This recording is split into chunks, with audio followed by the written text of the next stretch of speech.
In today's Medical Watch, expert advice on how parents and caregivers can help stop children's meltdowns. Part of the process is getting to the bottom of the emotions causing the stress.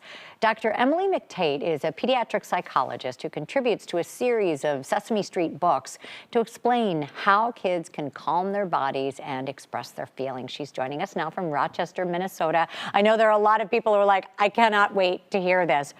When my kids were real little, I noticed that my dad was so good with them in the witching hour. And I realized that reducing stress really begins with the adult in the room. And I know that's what you say, just breathe. So true. Kids really don't need perfect parents. They need parents who are able to notice their own feelings, name them, and then regulate. Really, kids are going to pick up their calm from your calm, which So is really hard when there's a toddler screaming at you, right? exactly. You have certain techniques, and one of them begins with the voice, which I really love. Can you talk about some of those? I'm so sorry. I didn't hear the beginning of what you said, but I think you were asking about techniques. Yes, the techniques, and one of them is the voice, the use of your voice. Yeah. So really using a calm and neutral voice is really, really powerful. You can imagine our own experiences when we hear someone come at us with a voice that has lots of emotion or lots of feeling behind it, and it makes our nervous system activate. And so coming with that really calm, neutral voice with our kids, in really an attempt to communicate non-verbally, we don't have to panic, this isn't an emergency, and that they're safe. And I know you spoke a little bit about this at the beginning, this idea of communicating your own feelings. So often children think that we don't understand what they're going through. And so communicating that you are feeling that same sense of frustration. Absolutely. What we know is that kids learn best from what they see their parents do. So, as much as we can model acknowledging and identifying emotions for kids, so that might be something like, it seems like you feel frustrated. I've felt like that before too.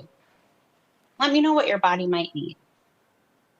Really normalizing, because if grown-ups can have emotions, then kids know that they can too. And that's really, really important and powerful. Talk about the idea of building on these techniques. So it may be a little challenging the first couple times through, but the more you do it, the better these techniques work. Absolutely. The more you do it, just like anything, any skill, the better you're going to get.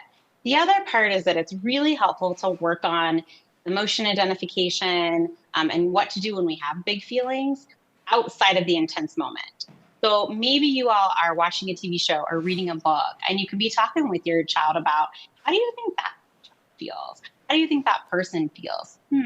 What might they do to help themselves feel a little bit better? The really important point is that the goal is not to have no feelings or no emotions. It's to be able to sort of ride them out and regulate them, and be thoughtful in ways around our behaviors when the emotions show up. When they're at the age where they don't really have that vocabulary yet or the words, how do you help them express themselves better? Continuing to help label it for them. The more that you see those sorts of things, so, gosh, I see that your brow is really furrowed. That makes me think that you're probably feeling frustrated. And we don't expect them to say, "Oh yeah, I do feel frustrated." Like that's not going to happen in that moment, right?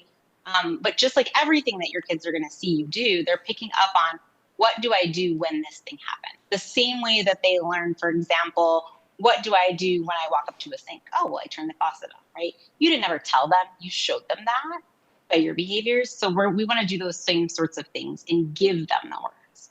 Kids are able to understand our language much earlier than they're able to express. And I know this is so important at a young age because this is a gift that you can give them that will last. I mean, we talk now about all of the anxiety that teenagers are having. If they know how to control their emotions and verbalize them as a child, I feel like this will be better for the future and maybe even for them as parents. Absolutely. What the literature is telling us is that the ability to notice, name, and navigate your feelings has dividends that pay off beyond childhood into adulthood, not just for parenting. So when is the best time, I think, the age that we should sort of begin these techniques? You can start from as early as birth. When you think about holding that infant, right? Maybe you're not saying to them, gosh, you seem frustrated, but you're regulating your own emotion when that baby is screaming in your face and reminding yourself that as much as you are physically present and your body and nervous system are having regulation and maintaining calm, your child is going to pick up on that and learn some of those strategies just from osmosis. Not Yes. quite osmosis, but Well, breathe and your heart rate will be better and you will help them. These are really some great tips. Dr. McTate, thank you so much for joining us. thanks for having me.